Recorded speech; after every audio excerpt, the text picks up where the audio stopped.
Hello दोस्तों, स्वागत है आप सभी का हमारे एक और नए वीडियो में। और आज के हम इस वीडियो में जो है एमडीएसी यूनिवर्सिटी के लिए जो है बीएससी फर्स्ट सेमेस्टर का जो एटॉमिक स्ट्रक्चर चैप्टर चल रहा है हमारे केमिस्ट्री में, उसमें नए लेक्चर जो है उसमें हम श्रोडिंगर इक्वेशन तरंग समीकरण जो है पढ़ने वाले हैं। और इसकी जो है पूरी डेरिवेशन करने वाले हैं कि कैसे ये इक्वेशन आती है जो श्रोडिंगर द्वारा दी गई थी। इसको अपन श्रोडिंगर या श्रोडिंजर भी पढ़ सकते हैं ना, हिंदी इंग्लिश में थोड़ा वो डिफरेंस आ जाता है। तो ये मोस्ट इम्पोर्टेंट रहने वाली है और ये हर बार एग्जाम में पूछी ही जाती है, इसकी व्युत्पत्ति करवाई जाती है। और हाइड्रोजन एटम के लिए श्रोडिंगर तरंग समीकरण भी उत्पन्न करवाई जाती है या व्युत्पत्ति करो, यह भी एग्जाम में क्वेश्चन पूछा जाता है ना। तो मोस्ट इम्पोर्टेंट है। और ये जो रहने वाली equation del square upon del x square plus del square upon del y square plus del square upon del z square, मतलब त्रिविमीय यानी एक्स वाई जेड अक्षों में ये रहने वाली है। इंटू साई, इसको पढ़ते हैं psi plus 8 pi square m upon h square E V minus psi बराबर 0, ये रहने वाली है। अब यहाँ पे साई क्या है? तरंग फलन है, वेव फंक्शन है। ई क्या है? ई कुल ऊर्जा है। वी है स्थितिज ऊर्जा पोटेंशियल एनर्जी। और एम है इलेक्ट्रॉन का द्रव्यमान। एच है प्लांक नियतांक। और एक्स वाई जेड जो है नियतांक है ना। अब इसकी उत्पत्ति है ना, पूरा डेरिवेशन में करके बताऊंगा, आपको पहले समझना है। ये श्रोडिंगर तरंग की है जो व्युत्पत्ति नाभिक के चारों ओर इलेक्ट्रॉन के पाए जाने की प्रायिकता को एक्सप्लेन करने के लिए है ना। जो नाभिक के जो है अपन ने जो ऑर्बिट में देखा है कि नाभिक के चारों ओर जो है इलेक्ट्रॉन गति करते हैं, तो वहाँ पर इलेक्ट्रॉन के पाए जाने की प्रायिकता या उसको बताने के लिए जो है श्रोडिंगर ने ये तरंग की तरह माना इसको, है ना, इलेक्ट्रॉन को। और निम्न समीकरण के द्वारा बताया, और समीकरण दिया था श्रोडिंगर ने साइन बराबर ए sign 2 pi x upon lambda की। इस समीकरण के द्वारा श्रोडिंगर ने यह बताया कि इलेक्ट्रॉन इस स्थान पर हो भी सकता है और नहीं भी हो सकता है। हो सकता है या नहीं हो सकता है, उसके लिए प्रायिकता शब्द यूज किया गया है ना। तो इसलिए इसने बोला कि इलेक्ट्रॉन के पाए जाने की प्रायिकता को एक्सप्लेन करने के लिए श्रोडिंगर ने इलेक्ट्रॉन को तरंग की तरह माना और तरंग को निम्न समीकरण के द्वारा बताया कि ये एक तरंग का समीकरण है। अब इसको जो है हम डेरिवेशन करके इसका डेरिवेटिव करेंगे, अवकलन करेंगे। और जो ये मैंने अभी समीकरण बताई थी ये वाली, इसको निकालेंगे, पूरा डेरिवेशन करेंगे, है ना। तो यहाँ पे साई क्या है? एक तरंग फलन। और एक्स वाई जेड निर्देशांक तथा समय पर निर्भर करते हैं, ये भी ध्यान रखना आपको। ए यहाँ पे नियत है, ये आयाम। एक्स निर्देशांक की दिशा में तरंग है ना। एक्स क्या है? यहाँ पे एक्स क्यों आया कि एक्स दिशा में तरंग है। लेमड़ा तरंग दैर्घ्य है, ये आपको पता होगा। और एक्स वाई जेड जो है निर्देशांक होते हैं। अब जो हम है इसकी डेरिवेशन करेंगे, वो तो यहाँ से आप ध्यान से समझना, कोई भी स्टेप भूलना नहीं और आराम से समझना। और अगर नहीं भी आए तो वीडियो को कमेंट कर देना, मैं वापस बता दूंगा, है ना। और क्योंकि ये पूछे जाती है, इसकी डेरिवेशन करवाई जाती है कॉलेज के एग्जाम में। तो ये मैंने समीकरण लिख ली है। और अब जो है आपको ये ध्यान रखना है कि इसका जो इस समीकरण का जो है एक्स के सापेक्ष अवकलन करेंगे हम। तो इस समीकरण का एक्स के सापेक्ष अवकलन करते हैं, तो अवकलन क्या होगा कि साई का जो अवकलन होगा वो होगा D Sai upon d x, है ना। ये होगा बराबर, ए नियत है तो ए को बाहर रख लो। साइन का अवकलन क्या होता है? साइन का अवकलन होता है कोस। और एंगल में ये पूरा है तो इसको लिख दो 2 पाई एक्स अपॉन लेमड़ा। अब क्योंकि हम अवकलन करते हैं तो सबसे पहले किसी भी फंक्शन का पावर को करते हैं, फिर बेस को करते हैं और फिर एंगल को करते हैं। तो हमने बेस का कर लिया, अब इस एंगल का करेंगे तो मल्टीप्लाई करके अब 2 pi upon lambda. 2 pi upon lambda ये क्या है? कांस्टेंट है तो इसको बाहर रखा। और एक्स का करेंगे तो D x upon d x. ये क्यों आया? क्योंकि एक्स के सापेक्ष अवकलन कर रहे हैं, तो यहाँ से ये कट जाएगा। अब यहाँ से क्या आ गया? तो ये आया डी साई अपॉन एक्स बराबर ए कोस। अब इस 2 पाई अपॉन लेमड़ा का आगे लियो तो 2 पाई अपॉन लेमड़ा, और यहाँ पे आ गया कोस 2 पाई एक्स अपॉन लेमड़ा, है ना। ये आई होप यहाँ तक तो अच्छा समझा होगा। अब क्या करना है? इसका एक बार वापस एक्स के सापेक्ष अवकलन करना है ना। क्या? एक्स के सापेक्ष अवकलन मैं शॉर्ट में लिख रहा हूँ क्योंकि आपका जो वीडियो लंबा नहीं हो, इस कारण से। एक्स के सापेक्ष अवकलन करेंगे तो क्या आएगा? इसका वापस आएगा D2 psi upon d x two बराबर ये कांस्टेंट है, इसको बाहर रखो, ये भी कांस्टेंट है, इसको भी बाहर रखो, 2 पाई अपॉन लेमड़ा। अब कोस का अवकलन क्या होता है, माइनस साइन होता है, तो minus sine into minus sine, है ना, और ये जो है इसको लिख दो 2 पाई एक्स अपॉन लेमड़ा। क्योंकि हमने बेस का किया, अब एंगल का भी करना पड़ेगा, तो एंगल में ये आपको जैसे पता है कि ये कांस्टेंट है तो इसको बाहर रख लेंगे, 2 पाई अपॉन लेमड़ा बाहर रख लेंगे, और फिर D x upon d x, ये इसका अवकलन होगा, ये इसको काट देंगे, है ना। अब क्या होगा कि ये लिखेंगे हम d2 साई अपॉन dx2 बराबर a, यहाँ पे है ये आपको जैसे पता है, और इसको आगे लेके आओगे तो ये हो जाएगा 4 और pi square upon lambda square, तो 4 पाई स्क्वायर अपॉन ये लेमड़ा स्क्वायर हो गया, इंटू में यहाँ पर क्या चल रहा है, minus sign 2 pi x upon lambda, है ना, 2 पाई एक्स अपॉन लेमड़ा ये चल रहा है। अब क्या करना है, अब देखो अब क्या करना है, अब आपको इस माइनस साइन को बाहर लेना है, तो ये हो जाएगा d2 साइन अपॉन dx2 बराबर माइनस में ये इस माइनस साइन को बाहर ले लिया, और यहाँ पर लिखेंगे हम 4 pi square upon lambda square, और इस जो है a को पीछे इसके साथ मल्टीप्लाई कर देंगे, a sine 2 pi x upon lambda. क्योंकि हम ये इसलिए बना रहे हैं क्योंकि ये एक सूत्र होता है, ये जो है साई का सूत्र होता है, किसका सूत्र होता है, ये जो होता है सूत्र साई का, ये जो चिन्ह है इसको साइन बोलता है, तो साइन बराबर होता है a sine 2 pi x, a sine 2 pi x upon lambda, है ना, तो ये ध्यान रखना आपको।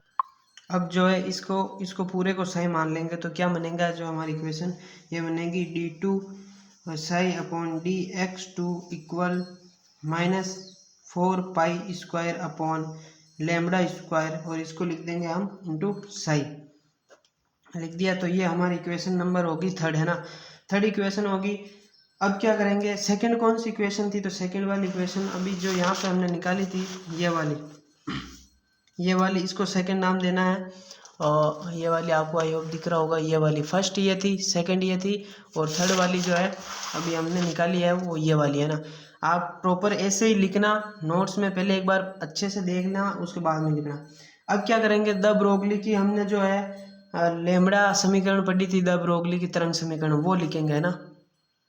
तो अब हम क्या देखेंगे, द ब्रोगली समीकरण का जो समीकरण में हम लेमड़ा का मान जो है हमें 3 नंबर समीकरण में लिखना है, मतलब द ब्रोगली की तरंग समीकरण क्या होती है, वो होती है लेमड़ा बराबर h अपॉन एम वी, है ना, ये होती है। और इस लेमड़ा का मान हमें समीकरण 3 में यहाँ पर रखना है ना। तो अब देखते हो क्या, लेकिन उससे पहले क्या करो कि इस समीकरण का स्क्वायर कर दो, क्योंकि यहाँ पे देखो लेमड़ा का स्क्वायर हो रखा है, तो हमें मान भी स्क्वायर के रूप में रखना पड़ेगा। तो एच लेमड़ा स्क्वायर बराबर h square m square v square, है ना, ये कर दिया। अब ये वाला मान जो है आप समीकरण नंबर 3 में रख सकते हो, है ना, तो रखो d2 साई अपॉन dx2, ये आ जाएगा बराबर माइनस 4 पाई स्क्वायर अपॉन ये वाला मान रखना है लेमड़ा का, तो क्या रखना आएगा एच स्क्वायर अपॉन में एम स्क्वायर वी स्क्वायर, ये हमने रखा, इंटू में यहाँ पे साइन चल रहा है ना। और अब इसको सोल्व करेंगे तो ये देखो ऊपर चला जाएगा, यहाँ पे जाएगा, तो क्या आएगा, यहाँ से देखो आगे d square sine upon d x square equal minus 4 pi square, ये आ गया, अपॉन में एच स्क्वायर आएगा एच स्क्वायर और into m square v square, और यहाँ पे सही था जो हमने यह लिख लिया, और ये आ गया। अब क्या करना है कि इस पूरी समीकरण को, क्योंकि ये माइनस में चल रही है, आप देख सकते हो माइनस में, इसको इधर ले जाएंगे तो पूरी प्लस में हो जाएगी और इक्वल में 0 आ जाएगा। तो क्या आएगा, होगा D square Sai D x square plus में, क्योंकि ये माइनस में प्लस में हो जाएगी, तो 4 pi square psi m square v square upon में एच स्क्वायर जो हमारा चल ही रहा है, और इक्वल हो गया 0। इसे समीकरण नंबर 4 हम दे देते हैं ना। अब क्या करेंगे कि अब हमें एनर्जी का मान निकालना पड़ेगा। एनर्जी क्या होती है ना, तो कुल ऊर्जा निकालेंगे, गतिज ऊर्जा प्लस पोटेंशियल एनर्जी यानी स्थितिज ऊर्जा, है ना, तो वो निकालते हैं अभी। अब आपने पढ़ा भी होगा कि total energy kinetic energy plus जो है पोटेंशियल एनर्जी होती है, और ये क्या होगी, तो ये होगी टोटल एनर्जी ई बराबर गतिज ऊर्जा होती है 1/2 mv²। और पोटेंशियल एनर्जी के लिए यहाँ पे ओनली वी यूज़ करेंगे, mgh नहीं करेंगे, वी यूज़ करेंगे, ये ध्यान रखना इम्पोर्टेंट बात। अब क्या करेंगे कि ई और ये प्लस में है वी, तो इसको इधर भेज दो, तो ये आ जाएगा माइनस में बराबर ई वी है ना, बराबर 1/2 mv², क्योंकि हमें टोटल एनर्जी का मान चाहिए। अब क्या कर रहे हैं, इस दो को भी यहाँ ऊपर भेज दो, तो क्या होगा, ये 2ev हो जाएगा, क्योंकि ये भाग में तो ऊपर जाएगा तो गुणा में 2e-v बराबर यहाँ पर हो गया mv², है ना, क्योंकि हमें मान रखना पड़ेगा m² और v² का। कैसे रखेंगे m²v² का मान, तो यहाँ पे देखो m²v² रख रखा है, तो हमें इस फॉर्मेट में बनाना है। तो देखो v² तो बन गया है, लेकिन m² नहीं बना, तो नहीं बना तो क्या करेंगे कि दोनों तरफ जो है अपन को m से गुणा करना पड़ेगा, m से गुणा, दोनों तरफ m से गुणा करने पर हम m से गुणा कर देंगे दोनों तरफ, तो यहाँ से m-e-v बराबर, ये देखो m, सॉरी यहाँ पे m और ये 2 था गुणा में -mv, और यहाँ से m इंटू mv²। अब देखो क्या हो जाएगा, ये हो जाएगा 2mv², 2m e-v बराबर m² और v², ये हमारे पास आ गया। अब ये वाला मान जो है समीकरण 4 में रखने पर, ये वाला मान कहाँ पर रखें हम, समीकरण इस 4 में रखेंगे, m² v² जगह, तो रखो क्या आता है, समीकरण 4 में हम इसमें मान रखेंगे, तो यह आएगा d² sin/dx² प्लस में 4π² साइन, और ये आ गया, अब sin² आ गया। अब इसकी जगह क्या करना है हमें, अपोन में क्या चल रहा था, यहाँ पे आप देख सकते हो अपोन में चल रहा था h², है ना, 4 नंबर समीकरण 4 में, तो यहाँ पे हम लिख देंगे h²।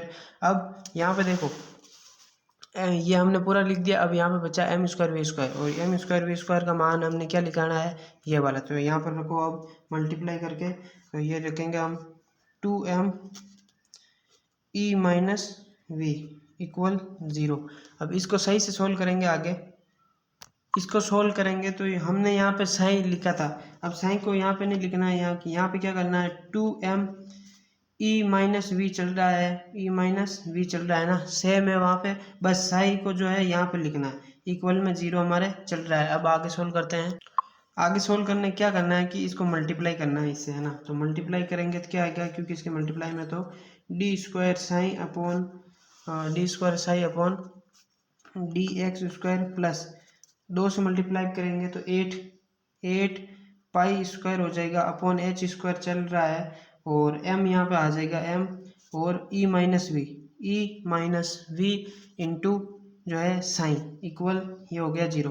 तो ये जो है ये आ गई श्रोडिंगर इक्वेशन या श्रोडिंजर इक्वेशन, ये हमने व्युत्पत्ति कर ली। अब आपने जो पहले देखी मैंने बताई थी XYZ निर्देशांक में, वो अलग थी और ये वाले अलग है। ये क्यों अलग है, क्योंकि ये एक निर्देशांक पद्धति के लिए, किसके लिए है, एक निर्देशांक पद्धति के लिए, है ना, एक निर्देशांक पद्धति, यानी ये किस में है, एक्स निर्देशांक पद्धति में। आपको कैसे पता चला, तो ये देखो एक्स अक्ष में है, अब हमें चाहिए तीनों अक्ष में, है ना, तीनों अक्ष में चाहिए, तो इसके लिए क्या करेंगे, हम ऐड कर देंगे, साइन को बाहर निकाल देंगे कॉमन लेके, और ऐड कर देंगे, है ना। तो कैसे करेंगे, देखो तीनों त्रिविम, एक विमीय, आप यहाँ पे लिखना है इसके एरो लगा के कि एक विमीय श्रोडिंगर तरंग समीकरण, क्योंकि इसमें केवल एक निर्देशांक का प्रयोग हुआ है। और अब लिखेंगे हम त्रिविमीय श्रोडिंगर तरंग समीकरण। अब हम देखेंगे तीनों अक्ष में, तो इसमें क्या होगी तरंग समीकरण, ये होगी d² psi upon dx² plus d² psi upon dy² plus d² psi upon dz², plus में क्या करना है, ये वाला लिख देंगे पूरा, प्लस 8π² m अपॉन h² और e-v इंटू साइन बराबर 0। तो ये हो गई अपने त्रिविम समीकरण के लिए, है ना, त्रिविम श्रोडिंगर तरंग इक्वेशन। अब इसको और मॉडिफाई करना है तो वो कैसे लिख सकते हैं? अब इसको और मॉडिफाई करेंगे तो कैसे लिखेंगे? तो यहाँ पे देखो, यहाँ पे साइन कॉमन है, यहाँ पे भी साइन कॉमन है, यहाँ पे भी साइन कॉमन है, और ये एक पूरा अलग पार्ट है ना, ये एक अलग पार्ट है और ये वाला एक अलग पार्ट है। तो इसमें से हम साइन को कॉमन लेंगे तो क्या आएगा? ये आएगा d square upon d x square plus d square upon d y square, ये आ गया, plus d square upon d z square, यहाँ से साइन कॉमन ले लिया, ये आ गया, प्लस यहाँ से आ गया 8 pi square m upon h square, और यहाँ से आ गया ई माइनस वी और इनटू में साइन इक्वल 0। तो ये वाली जो समीकरण है मैंने आपको बताई थी जो सबसे स्टार्टिंग में, और इसकी हमने डेरिवेशन पूरा कंप्लीट किया है। कोई स्टेप समझ में नहीं आया तो वो भी आप पूछ सकते हो। अब जो है इसके की पॉइंट क्या है वो मैं बता दूँ, और फिर जो ये वीडियो ख़त्म करेंगे। और यहाँ पे एक बात आप ध्यान रखना कि ये साइन क्या है? ये साइन एक तरह का है तरंग फलन। क्या है? तरंग फलन। और इस तरंग फलन का हम स्क्वायर कर देते हैं, मतलब साइन स्क्वायर कर देते हैं, तो इसका मतलब होता है कि कहीं पर इलेक्ट्रॉन के पाए जाने की प्रायिकता, यानी इलेक्ट्रॉन हो भी सकता है, नहीं हो सकता है, वो हम सब चीज़ें समझेंगे अब की पॉइंट में। तो क्या रहने वाले की पॉइंट है? समीकरण को हल करने पर, जो अभी हमने श्रोडिंगर इक्वेशन सोल्व की है उसको हल करने पर ई तथा साई के मान प्राप्त हुए। हमने देखा ई के मान भी थे और साई के मान भी थे। ई क्या थी? तो संभावित ऊर्जा स्तर थी जहाँ इलेक्ट्रॉन हो भी सकता है तथा इलेक्ट्रॉन नहीं भी हो सकता है, ये है ई। और साई क्या है? हर ऊर्जा स्तर के संगत तरंग फलन होंगे, यानी कोई भी ऊर्जा स्तर होगा तो उसके संगत तरंग फलन आवश्यक ही होगा। E1 ऊर्जा स्तर हो तो यहाँ पे तरंग फलन कौन सा होगा? तो साई 1 होगा। E2 ऊर्जा स्तर हो तो इसका संगत तरंग फलन कौन सा होगा? साई 2 होगा। अब ध्यान रखना, तरंग फलन सिंपल साई को बोलते हैं तरंग फलन, और साई का स्क्वायर कर देते हैं, यानी तरंग फलन का वर्ग करने पर इसका मतलब हो जाता है कि किसी बिंदु पर इलेक्ट्रॉन की प्रायिकता, किसी बिंदु पर इलेक्ट्रॉन के पाए जाने की प्रायिकता को बताता है। यानी साई का जो वर्ग करने पर साई का वर्ग यह बताता है कि किसी बिंदु पर इलेक्ट्रॉन के पाए जाने की प्रायिकता को बताता है। परमाणु में इलेक्ट्रॉन की ऊर्जा क्वांटाइज्ड मतलब पूर्णांक होती है ना। परमाणु जो होता है उसमें इलेक्ट्रॉन की जो मान होते हैं वो पूरे पूरे होते हैं, यानी 1 इलेक्ट्रॉन, 2 इलेक्ट्रॉन, ऐसा नहीं कि आधा इलेक्ट्रॉन, 2.5 इलेक्ट्रॉन या 2.5 इलेक्ट्रॉन, 1/2 इलेक्ट्रॉन, ऐसा नहीं होता। पूर्णांक में होता है, पूरे अंक में होते हैं, पूरा 1 2 3 ऐसे, E1 E2 3 4 5 6 7 ऐसे, है ना। और इस मॉडल में परमाणु के अलग अलग बिंदु पर इलेक्ट्रॉन की संभावना के बारे में बताया गया है। अभी हमने देखा कि परमाणु के अलग अलग बिंदु पर, यानी साई का वर्ग करने पर अलग अलग बिंदु पर इलेक्ट्रॉन के होने की प्रायिकता को बताया गया है, जो ये श्रोडिंगर तरंग समीकरण था उसमें। अब किसी परमाणु में इलेक्ट्रॉन के तरंग फलन, कोई भी परमाणु है उसमें इलेक्ट्रॉन का तरंग फलन साई है, उसको एटॉमिक ऑर्बिटल कहते हैं, यानी परमाणु कक्षक कहते हैं, यानी साई को। क्यों कहते हैं? क्योंकि इलेक्ट्रॉन के लिए बहुत वेव फंक्शन यानी तरंग फलन होंगे। एक इलेक्ट्रॉन के लिए ही बहुत सारे जो है तरंग फलन होंगे, इसलिए ये बोलता है कि तरंग फलन को एटॉमिक ऑर्बिटल परमाणु कक्षक कहते हैं। तो आई होप आज का वीडियो आपको अच्छा लगा होगा। चैनल पे नए हो तो चैनल को सब्सक्राइब कर लो, वीडियो को लाइक कर लो। और ये जो है इक्वेशन मोस्ट इंपॉर्टेंट है, हर बार एग्जाम में पूछी जाती है, 100% ये पूछता है, तो आपको इसको तैयारी करके जानी है और अच्छे से पढ़ना है। इसके बाद में नेक्स्ट वीडियो में हाइड्रोजन के लिए तरंग समीकरण उत्पन्न करेंगे श्रोडिंगर की। तो मिलते हैं नेक्स्ट वीडियो में। जय हिंद, जय भारत।